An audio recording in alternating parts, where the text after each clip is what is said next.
더러운 계획이 드러나다. 잘생긴 선생님이 수많은 순진한 여학생들을 함정에 빠뜨리다. 불에 탄 채 신원을 확인할 수 없는 시신. 신부를 증명할 단서는 없고 주머니에는 단 하나의 금속 열쇠만 남아 있었다. 경찰은 해결 불가능해 보이는 사건과 맞닥뜨린다. 하지만 지문을 조회한 순간 뜻밖의 이름이 나타난다. 잘생긴 외모와 부유한 배경을 지닌 미술교사, 학생들의 존경을 한몸에 받는 인기 선생님. 그러나 모범적인 교육자의 가면 뒤에는 끔찍한 괴물이 숨어 있었다. 순진한 여학생들은 그에게 유혹당하고 심리적으로 조종당하며 그의 어두운 음모를 위한 도구로 전락했다. 그렇다면 진짜 피해자는 누구인가? 숨겨진 비밀은 무엇인가? 지금 영상을 시청하고 이 충격적인 사건과 그 속에 감춰진 끔찍한 진실을 밝혀보자. 실제 범죄 사건을 2D 스타일로 각색한 작품입니다. 기우현 오가키시에서 태어난 규제 시게이토는 1953년 부유한 명문 가문의 아들로 태어나 부족함 없는 환경에서 자랐다. 어릴 때부터 예술적 재능이 뛰어났던 규제는 일본의 가장 오래되고 명망 높은 사립대학 중 하나인 니온 대학에서 예술학을 전공하고 졸업했다. 졸업 후 규제는 고향으로 돌아가 기우현의 한 고등학교에서 미술교사로 일하기 시작했다. 그는 다른 교사들과는 달리 독특한 매력을 지니고 있어 학생들에게 큰 사랑을 받았다. 화려한 옷차림, 유머 감각, 심지어는 수업 시간에 롤러스케이트를 타고 다니는 등 개성 넘치는 행동으로 학생들의 관심을 끌었다. 게다가 다른 교사들이 학생들의 카페 출입을 엄격히 금지한 반면 규제는 그런 규칙을 두지 않았다. 즉, 학생들의 입장에서 규제는 자유롭고 개방적인 성향을 지닌 친구처럼 편안한 선생님이었다. 그러나 다른 교사들이 바라보는 규제의 평가는 확연히 달랐다. 그들은 규제가 이성과의 관계에서 거리낌이 없는 듯 보인다고 말했다.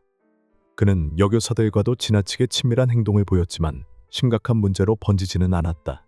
결국 별다른 일 없이 시간이 흘러갔다. 얼마 지나지 않아 규제는 부유한 의사 가문의 딸과 결혼했다. 그는 아내와의 사이에서 3명의 자녀를 두었다. 안정적인 직업, 아름답고 부유한 아내, 예의 바른 자녀들. 그러나 이 모든 것이 규제를 만족시키지는 못했다. 셋째 아이가 말을 하지 못하자 그는 점점 가정에 무관심해졌고 아내에게도 관심을 두지 않았다. 심지어 잦은 외도를 하며 학교의 미술 준비실을 몰래 개조해 여자들을 데려오는 장소로 사용했다. 1979년 4월, 규제는 다른 고등학교로 전근을 갔다. 그리고 그곳에서 그의 추악한 범죄가 본격적으로 시작되었다. 새로운 학교에서 그는 자신이 꿈꾸던 이상적인 학생, KK를 만나게 되었다. 그녀는 순수하고 밝은 성격으로 유명한 아름다운 소녀였다. 기혼자임에도 불구하고 규제는 부끄러움 없이 어린 학생에게 집적됐다. 결국 K는 규제의 유혹에 빠져들었다. 두 사람은 연인 관계로 발전했다.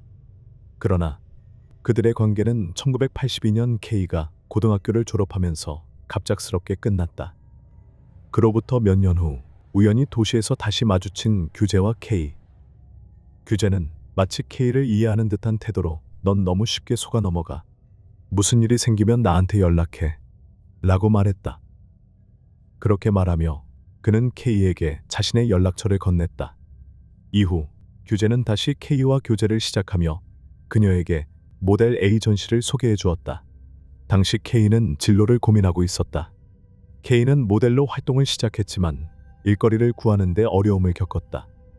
결국 모델 일로는 돈을 벌기 어렵다는 것을 깨닫고 에이전시를 떠나 화장품 판매원으로 일하기 시작했다.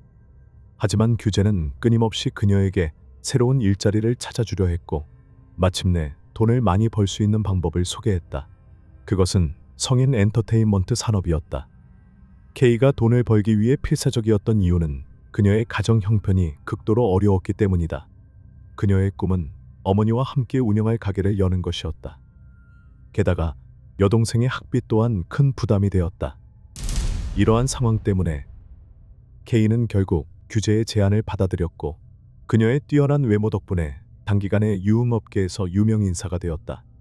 K는 한 달에 100만 엔 이상을 벌었다. 상당한 수입을 올리고 있었지만 그녀는 검소한 생활을 했다.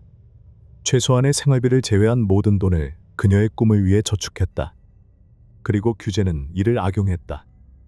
그는 K에게 돈을 대신 모아주고 불려주겠다고 말했다. 물론 이것은 거짓말이었다. 하지만 K는 옛 스승이자 사랑하는 남자였던 규제를 신뢰했기에 자신의 통장과 도장을 그에게 넘겼다. 그러자 규제는 K가 몸을 팔아 번 돈을 마구 탕진하기 시작했다. 그는 고급 외제차와 값비싼 시계를 구입했다. 문제는 K만이 규제의 심리적 조종의 희생자가 아니었다는 점이다. 그는 교사라는 지위를 이용해 학교에서도 수차례 범죄를 저질렀다. 아름다운 여학생을 발견하면 몰래 접근해 이렇게 말했다. 널 보고 있으면 내 예술적 열정이 불타오른다. 내 모델이 되어줄래? 네 몸을 사진으로 담고 싶어. 아, 물론 필름은 절대 남기지 않을 거야. 하지만 당연히 이것도 거짓말이었다. 실제로 그는 촬영한 사진을 인화해 여학생들을 협박하는 데 사용했다. 그는 돈을 주지 않으면 사진을 유포하겠다고 위협했다. 그리고 돈을 낼 수 없는 학생들에게는 성인업소에서 일해 돈을 벌어오라고 강요했다. 이렇게 해서 학교 생활 동안 규제에게 협박당한 피해자는 약 5명에 달했다. 시간이 흘러 현재로 돌아오자 어느 날 학교에서 수업을 하던 규제를 갑자기 한 여성이 찾아왔다. 그녀의 이름은 M 규제의 옛 제자였다. 당시 M은 22세로 K보다 1살 어렸다. 그녀는 규제에게 연애 상담을 받으러 왔다고 말했다. 앞서 말했듯 규제는 인기가 많았기 때문에 졸업 후에도 그를 찾아 상담하는 제자들이 많았다. 예상대로 규제는 쉽게 그녀를 조종했고 결국 그녀와 잠자리를 가졌다. 그뿐만 아니라 그는 M을 성인업소에서 일하도록 설득했다. 결국 M은 안정적인 간호사 직업을 그만두고 규제가 소개한 업소에서 일하기 시작했다. 그 후 M은 규제가 머무는 저택에서 함께 생활하게 되었다. 규제는 K와 M을 이용해 돈을 벌고 자신의 욕망을 채웠다. 1986년 가을쯤 K는 우연히 규제가 자신의 돈을 사치스럽게 탕진하고 있었다는 사실을 알아차렸다. 2년 동안 규제가 사용한 돈은 총 2,000만 엔에 달했다. 이 사실을 알게 된 K는 규제에게 아내와 이혼하고 나랑 결혼해. 그렇지 않으면 내가 한 짓을 전부 아내와 학교에 폭로하겠어. 라고 말했다. 규제는 들통날 것이 두려워 K에게 모든 돈을 돌려주겠다고 약속하며 입을 다물 것을 요구했다. 하지만 K는 규제가 일하는 학교에 여러 차례 전화를 걸어 압박했다. 규제는 K를 설득해 이를 막으려 했다. 그러자 K는 돈은 상관없어. 그냥 나랑 도쿄로 가자. 라고 말했다. 이 말에서 알 수 있듯이 K는 잃어버린 돈보다 규제와 함께 새로운 삶을 시작하는 것을 더 원하고 있었다. 그녀는 단지 규제와 함께 도쿄로 가고 싶었을 뿐이었다. 그리고 그녀는 마지막으로 경고했다. 이달 중순까지 같이 도쿄로 가지 않으면 내가 직접 학교로 찾아갈 거야. 바로 그 순간 규제는 K를 죽이기로 결심했다. 범행을 준비하기 위해 규제는 몰래 기후 시내의 한 백화점에 가서 사람 하나가 들어갈 만한 커다란 나무 상자를 구매했다. 그렇다면 규제는 그 상자와 K를 어떻게 하려 했을까? 1986년 10월 12일 일요일 규제는 차로 K를 태우고 자신의 저택 지하 주차장으로 이동했다. 그는 K의 음료에 수면제를 타서 건넸다. 점점 졸음이 몰려오자 규제는 말했다. 네가 뭐라고 해도 난 아내를 떠나지 않을 거야. 그리고 우리가 도쿄로 가는 일도 절대 없어. 의식이 흐려지는 와중에도 K는 공포에 질려 비명을 지르고 몸부림치려 했다. 그러나 규제는 미리 준비한 쇠파이프로 K의 머리를 무자비하게 내려쳤다. 그는 K의 목에 밧줄을 감아 저항이 멈출 때까지 조였다. K가 죽었다고 생각한 규제는 그녀를 미리 준비해둔 나무 상자 안에 넣었다. 하지만 사실 K는 아직 살아있었다. 그는 상자를 학교의 빈 미술실로 옮겼다. 일요일이었기 때문에 아무도 없었다. 그는 상자를 열어 확인했는데 놀랍게도 K는 아직 살아있었다. 확실히 끝내기로 결심한 규제는 K의 손을 꽉 묶고 상자 안을 천과 천 조각들로 가득 채운 뒤 뚜껑을 밀봉하여 그녀를 질식사시켰다. 다음 날 월요일 규제는 평소처럼 학교에 출근했다. 학생들은 아무것도 모른 채 수업을 들었다. 하지만 그 미술실에는 시체가 든 나무 상자가 놓여 있었다. 처음엔 모든 것이 완벽히 처리되었다고 생각한 규재는 곧 상자에서 이상한 냄새가 새어나오자 불안해지기 시작했다. 스스로 위험에 처하고 싶지 않았던 그는 K가 가출한 것처럼 위장하기로 했다. 먼저 K가 살던 집에 몰래 침입해 지문을 지운 뒤 그녀의 물건을 M의 옛 집으로 옮겼다. 규재가 자신을 사랑한다고 믿었던 M은 이 범행을 돕는 데 가담했다. 그 후 규재는 K의 시신을 다른 나무 상자로 옮겨 폐업한 중고차 매장으로 가져갔다. 그리고 시신에 휘발유를 붓고 불을 질렀다. 규재가 현장을 떠난 뒤 근처 주민들이 수상한 불길을 목격하고 즉시 경찰과 소방서에 신고했다. 불길 속에서 K의 시신이 발견되었지만 심하게 훼손되어 신원 확인이 어려웠다. 한편 규재는 자신의 범죄를 완벽히 감췄다고 확신했다. 그는 K의 은행 계좌에서 36만 엔을 인출한 뒤 아무 일도 없었던 것처럼 계속 학교에서 교편을 잡았다. 학생들에 따르면 당시 규재는 농담을 하며 웃기도 했다고 한다. 그러나 결정적인 단서가 발견되었다. 그것은 K의 주머니에 있던 열쇠였다. 그 열쇠는 기우현의 특정 건물에서만 사용되는 독특한 열쇠였다. 이를 통해 경찰은 신속하게 피해자가 어디에서 살았는지를 밝혀냈다. 또한 K의 지문이 그녀가 살던 집의 창문 여러 곳에서 발견되었다. 이를 바탕으로 경찰은 피해자의 신원을 확실히 확인할 수 있었다. 범인을 특정하기 전에 경찰은 또 하나의 수상한 점을 발견했다. 바로 K의 계좌에서 36만 엔이 인출되었다는 점이었다. 그리고 그 돈을 인출한 사람이 바로 규재였다. 경찰은 즉시 그를 소환해 조사했다. 수사 과정에서 규재는 자신이 사건과 전혀 관련이 없으며 피해자도 모른다고 주장했다. 그러나 경찰의 심리적 압박과 함께 지문, 나무 상자 구매 기록, 현금 인출과 관련한 목격자의 증언 등 결정적 증거가 나오자 결국 그는 범행을 자백했다. 범행을 도운 M은 징역 1년 6개월에 집행유예 3년을 선고받았다. 한편 규재에게 검찰은 무기징역을 구형했다. 그러나 판사는 규재의 부모가 K의 가족에게 금전적 보상을 했다는 점을 고려해 징역 15년을 선고했다. 검찰은 형량이 너무 가볍다며 항소했다.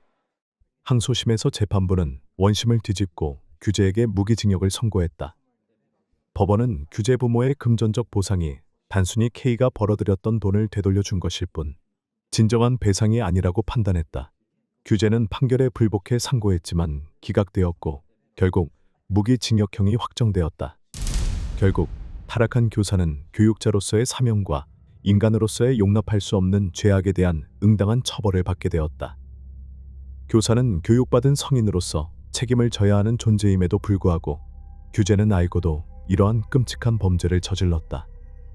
이러한 이유로 규재와 같은 자들은 시민으로서도 교육자로서도 강력한 처벌을 받아야 하며 이는 유사한 범죄를 계획하는 이들에게 경고가 될 것이다. 겉모습에 속지 마라. 괴물들은 우리 곁에 숨어 있을지도 모른다. 이것으로 이번 사건을 마무리하겠습니다. 다음 범죄 이야기에서 다시 만나요.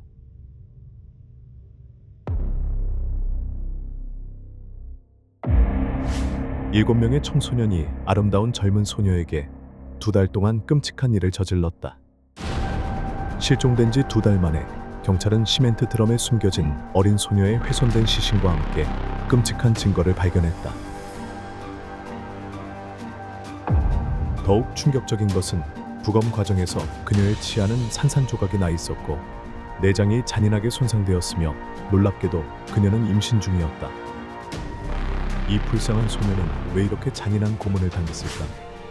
가해자는 과연 마땅한 처벌을 받았을까? 지금부터 알아보도록 하자. 실제 범죄 사건을 2D 스타일로 각색한 작품입니다. 이 사건의 비극적인 희생자는 사이타마현 야시오, 미나미 고등학교에 다니던 17세 여고생 후루타 준코였다. 그녀는 밝은 성격과 사랑스러운 외모 덕분에 학교에서 많은 학생들에게 사랑받았다. 그녀의 아버지는 통조림 공장의 사업이사였고 어머니는 가정주부였다. 그녀는 부모님 외에도 형과 남동생이 있었다. 준코의 가정 형편은 넉넉하지 않았고 아버지가 유일한 가장이었다. 아버지의 부담을 덜어주기 위해 준코는 고등학교 졸업 후 바로 일을 시작하기로 결심했다. 학교에 다니면서도 그녀는 가정용품 매장에서 판매원으로 일하거나 플라스틱 공장에서 포장 아르바이트를 하며 가족을 도왔다. 고등학교 졸업이 다가오자 그녀는 한 회사의 면접을 보고 합격했다. 졸업 후 그녀는 그 회사에 입사해 인생의 새로운 장을 열 계획이었다. 그러나 아무도 상상하지 못했듯이 어느 날 아르바이트를 마치고 집으로 돌아가던 길에 그녀는 악마를 만나게 되었다. 11월 25일 금요일, 날씨는 맑았다. 평소처럼 학교를 마친 후 준코는 플라스틱 공장에서 아르바이트를 했다. 오후 8시 20분, 준코는 일을 마치고 집으로 향하기 시작했다. 그녀는 가방을 들고 자전거를 타고 집을 향해 나아갔다. 그때 도로에는 가로등이 몇 개뿐이었고 거의 사람이 없었다. 갑자기 오토바이를 탄 한 남자가 뒤에서 다가와 그녀를 세게 발로 차서 그녀와 자전거는 바닥에 쓰러졌다. 그녀가 반응하기도 전에 오토바이를 탄 남자는 재빨리 달아났다. 그녀가 일어나려고 할 때 한 젊은 남자가 나타나 그녀를 도우며 아까 그 남자는 준코를 지켜보던 갱단원이라고 말했다.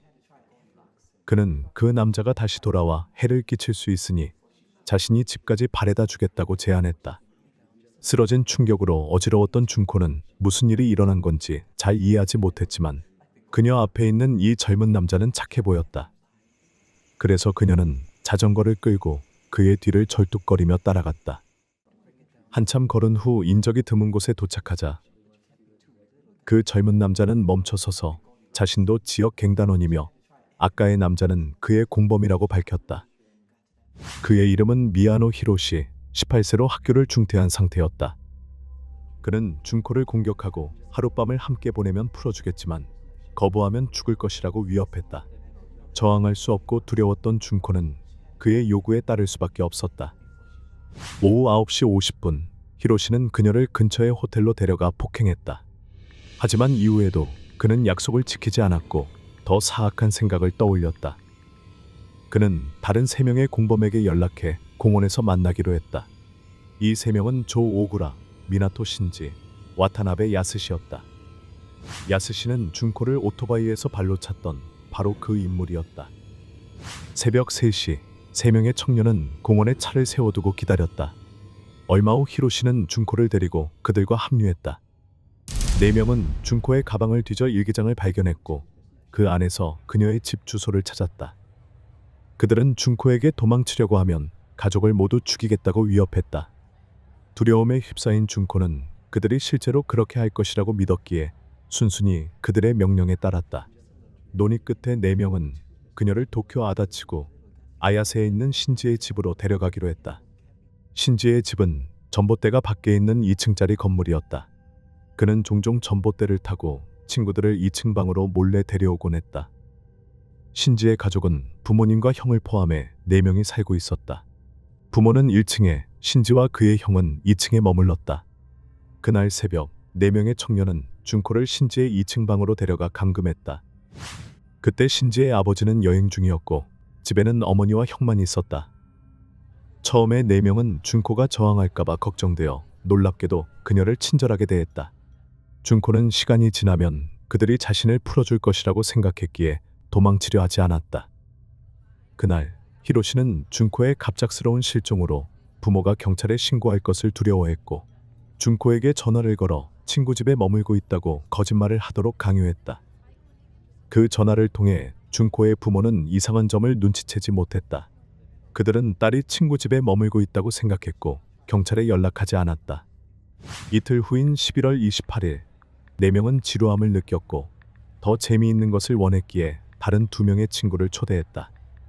방에서 나는 소음이 너무 커서 여행에서 돌아온 신지의 아버지의 주목을 끌었다.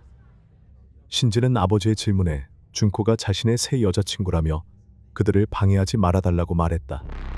그 후 6명 모두가 집단으로 그녀를 폭행하기 시작했다. 극도의 공포 속에서 준코는 이를 견뎠고 이것은 6명을 더욱 만족하게 만들었다. 그 후 며칠 동안 준코는 그들에게 오락거리로 계속 사용되었다. 어느 날 신지의 어머니가 방 청소를 위해 위층에 올라갔다가 우연히 준코를 보게 되었다. 그녀는 아들이 여자아이를 집에 데려왔다는 사실을 알고 있었지만 준코가 아직도 그곳에 있는 줄은 몰랐다. 그래서 그녀는 준코에게 빨리 집으로 돌아가라고 말했다. 그러나 며칠 후 그녀는 여전히 준코가 2층에 있는 것을 보고 다시 돌아가라고 말했다. 그 후 그녀는 상황을 무시했고 아들에게 더 이상 질문하지 않았다. 준코가 납치된 지 일주일이 지났다. 그때는 12월이었고 바깥 날씨는 매우 추웠다. 4명의 청년은 자주 신지의 집에 모여 즐겼다. 그들은 준코에게 옷을 모두 벗고 음악에 맞춰 춤추라고 강요했다. 심지어 그녀를 나체로 2층 발코니에 서 있게 했고 준코는 추위에 쓰러지고 말았다. 그 후 며칠 동안 준코는 그들의 엽기적인 요구를 계속해서 견뎌야 했다. 부모가 경찰에 신고하는 것을 막기 위해 히로시는 때때로 준코에게 집에 전화를 걸게 해 걱정하지 않도록 만들었다. 그녀가 순종적이고 복종하는 것을 본 그들은 학대를 더욱 심화시켰다. 그들이 지쳤을 때 한 명은 준코를 감시하기 위해 남아 있었고 나머지는 음식을 구하러 나갔다가 돌아와 학대를 계속했다. 히로시는 심지어 비디오 카메라를 사용해 이러한 순간을 녹화했고 준코에게 그 장면을 보게 강요했다. 어느 날 히로시는 준코에게 그녀의 아버지가 갑작스러운 교통사고로 사망했다고 거짓말을 했다. 그녀의 슬픔을 본 그는 잔인하게 비웃으며 그것이 농담이었다고 밝혔다. 그들은 비슷한 말들로 그녀를 정신적으로 괴롭히는 일을 계속했다. 이 기간 동안 그룹의 한 멤버는 준코를 풀어줄 생각을 했지만 다른 멤버들에게 발각되어 경고를 받았다. 그들은 준코를 계속해서 폭행했고 결국 준코는 이를 견디지 못하고 도움을 요청하며 소리쳤다. 아래층에 있던 신지의 부모는 그 소리를 들었지만 갱단이 두려워 개입하지 않았다. 12월 7일 그녀가 감금된 지 13일째 되는 날 6명은 늦게까지 깨어있다 잠들었다. 그 틈을 타 준코는 경찰에 전화를 걸어 탈출하려고 했다. 극심한 육체적, 정신적 고문을 견딘 후라 그녀의 몸은 심하게 약해졌지만 그녀는 옷을 입고 1층으로 내려가 경찰에 전화를 걸었다. 그러나 그녀가 상황을 완전히 설명하기도 전에 히로시가 이미 그녀 뒤에 있었다. 그녀의 행동에 분노한 그는 즉시 전화를 끊고 준코를 다시 2층으로 끌고 갔다. 그는 그 후 전화 교환원에게 다시 전화를 걸어 친구들이 장난을 친 것이라고 주장했다. 그 후 그는 위층으로 올라가 그녀의 다리에 휘발유를 붓고 불을 붙이는 벌을 내렸다. 그 결과 심한 화상을 입은 그녀는 걷지 못하게 되었다. 이를 본 나머지 멤버들도 따라하며 그녀의 몸의 다른 부위에 불을 질렀다. 의료 치료를 받지 못한 준코의 상처는 곪기 시작했고 악취를 풍겼다. 신지의 부모는 집안에서 무언가 심각하게 잘못되고 있다는 것을 깨달았지만 갱단을 화나게 할까 두려워 눈을 감았다. 신지의 형도 2층에 살았고 준코에게 무슨 일이 일어나고 있는지 알고 있었다. 그는 두려움에 경찰에 신고하지 않았지만 가끔 준코에게 우유, 빵 등 음식을 가져다 주었다. 잔혹한 고문으로 인해 준코는 심한 화상으로 걷지 못하게 되었고 결국 바닥에 누운 채 배설을 할 수밖에 없었다. 그룹의 몇몇 멤버들은 그 방을 종종 은신처로 사용했으며 준코가 방금 저지른 행동이 그들을 극도로 화나게 만들었다. 그들은 심지어 준코에게 자신의 배설물을 먹도록 강요했다. 점차 그들이 준코에게 주는 음식의 양은 줄어들었으며 어떤 날은 우유 한 팩과 빵 한 조각만 받았고 다른 때는 굶주려야만 했다. 히로시는 심지어 준코가 바닥에 소변을 봐 그의 발을 더럽혔다는 이유로 그녀를 때렸다. 게다가 6명은 계속해서 준코의 얼굴을 때려 얼굴이 부어오르고 변형되었다. 준코가 거의 죽음에 가까운 상태였음에도 그들은 이를 즐기는 듯 보였다. 그들에게 준코는 단지 욕구를 충족시키기 위한 장난감에 불과했지만 그 시점에서 그녀는 더럽고 악취가 나 더 이상 그들의 욕구를 채워줄 수 없었다. 그러나 그들은 경찰에 체포될까 두려워 그녀를 풀어주지 않았고 자신의 즐거움을 위해 계속해서 그녀를 학대했다. 그러던 중 그들의 마음에 더 사악한 계획이 떠올랐다.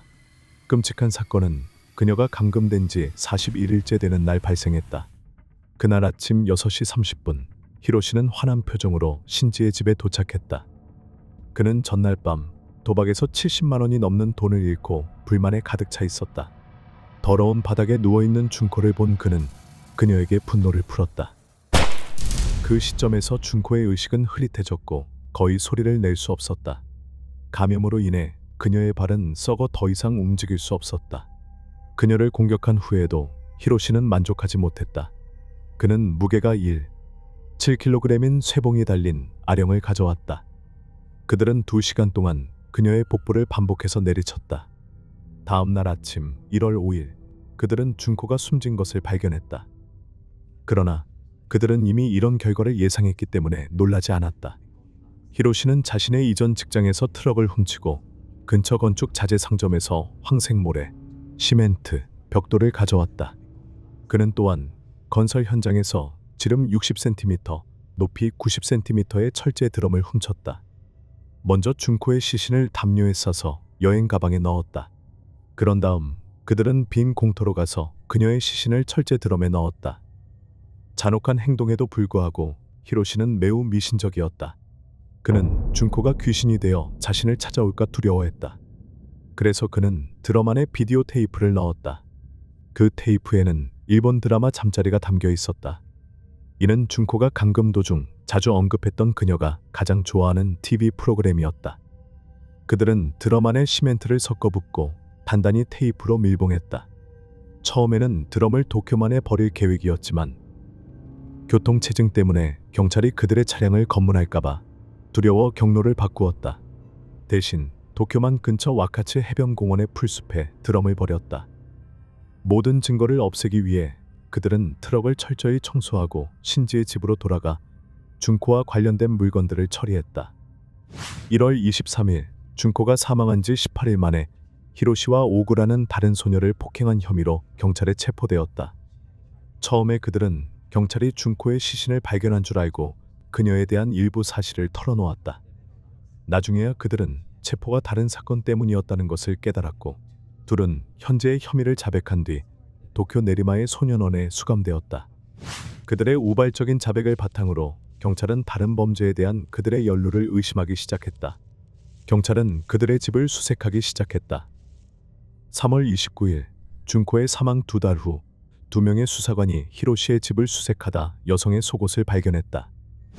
이 발견은 경찰로 하여금 히로시의 다른 사건 연루를 의심하게 만들었다. 경찰은 히로시와 오구라를 개별적으로 신문했다. 신문 중 히로시는 오구라가 이미 준코의 죽음을 자백했다고 착각해 모든 것을 자백하고 사건의 전말을 이야기했다. 다음 날인 3월 30일 사건이 공식적으로 수사되었다. 히로시의 지시에 따라 경찰은 철제 드럼을 찾아냈다. 준코의 시신은 부패한 상태로 발견되어 신원 확인이 어려웠다. 결국 경찰은 지문 분석을 통해 그녀의 신원을 확인했다.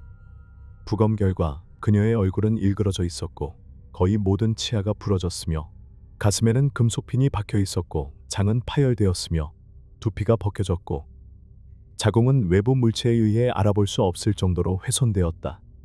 또한 그녀의 몸 안에서 유리 조각들이 발견되었지만 가장 충격적인 사실은 그녀가 당시 임신 상태였다는 점이었다.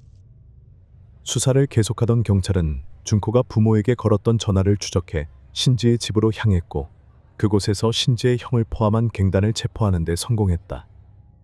그 결과 7명으로 구성된 그룹이 재판에 회부되었다. 원래의 4명 중 히로시가 주범이었으며 이들 모두는 16세에서 18세 사이였다.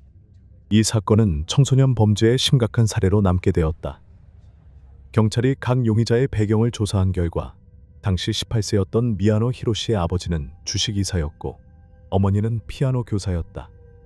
히로시의 가족은 비교적 부유했지만 부모가 일로 바빴기 때문에 어린 시절 그는 할머니 손에 자랐다.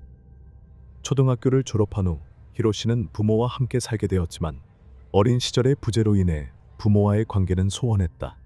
이를 만회하기 위해 부모는 그의 잘못을 눈감아주고 물질적, 경제적 필요를 모두 채워주려고 했다. 중학교 시절 그는 학교 유도부에 가입해 격투 기술을 배웠고 이를 동급생을 괴롭히는 데 자주 사용했다. 1988년 3월 히로시는 고등학교를 중퇴하고 불량 청소년들과 어울리기 시작했다. 이를 본 가족은 그에게 그런 사람들을 멀리하라고 충고하며 건축 자재 회사에서 일하도록 강요했다. 하지만 히로시는 그들의 지시에 따르지 않았고 격렬한 말다툼 끝에 어머니를 때리기까지 했다. 이를 알게 된 그의 아버지는 즉시 그를 집에서 내쫓았다. 그 후 히로시는 중퇴한 불량 청소년들을 모아 극한 청소년 협회라는 갱단을 결성했고 그들의 리더가 되어 갈취와 절도로 생계를 이어갔다. 두 번째 용의자 조 오구라는 17세로 히로시의 하수인이었다. 그의 아버지는 운송업에 종사했고 어머니는 호텔에서 일했다. 그는 초등학교 3학년 때 부모가 이혼했으며 어머니와 함께 살게 되었다. 중학교 시절 그는 히로시를 만나 곧 학교를 중퇴하고 히로시가 만든 갱단에 합류했다. 세 번째 용의자 미나토 신지는 16세로 그의 아버지는 병원 행정이사였고 어머니는 간호사였다. 집에서는 부모가 자주 다투었으며 매번 싸움이 끝난 후 그의 아버지는 신지와 그의 형에게 화풀이를 했다. 이런 환경에서 자란 신지는 점점 신경질적으로 변했고 동급생들을 자주 공격했다. 어느 날 신지의 형이 오토바이를 도난당하자 그것을 되찾기 위해 신지는 히로시에게 도움을 요청했고 둘은 좋은 친구가 되었다. 가끔 신지는 아버지의 폭행을 피하기 위해 히로시의 갱단을 집으로 초대하기도 했다. 신지의 아버지는 그들의 존재에 짜증이 났지만 감히 맞서지 못했다. 시간이 지나면서 그는 신지를 완전히 무시하게 되었다. 신지의 어머니도 무력감을 느끼며 개입하지 않았다.